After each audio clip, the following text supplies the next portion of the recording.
On en vient au reste de l'actualité ce matin.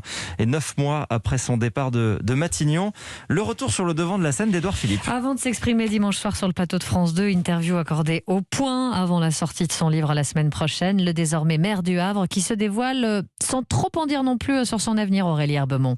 Édouard Philippe l'assume, il aime être aux manettes. Le voilà pourtant privé des manettes de Matignon depuis 9 mois, mais il ne dévoile rien quant à son avenir. Seule certitude, il n'a aucune intention de voir ses idées partir à volo sans se battre pour elles.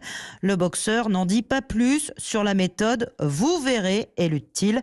Un ancien Premier ministre qui assure garder la tête froide face à sa popularité aussi solide qu'une volute de fumée.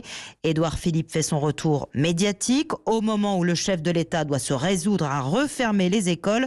L'ancien Premier ministre raconte d'ailleurs avoir pleuré de rage et de tristesse l'an dernier quand il avait fallu prendre de telles mesures.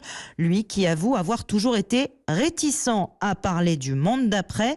Je trouve ça imprudent tant que la crise n'a pas terminé de produire ses effets, dit-il. Un certain Emmanuel Macron en avait pourtant parlé dès le 13 avril dernier, comme une feuille de papier à cigarette entre les deux hommes. Autant dire que la Macronie surveillera les moindres mots d'Édouard Philippe pendant la promotion de son livre.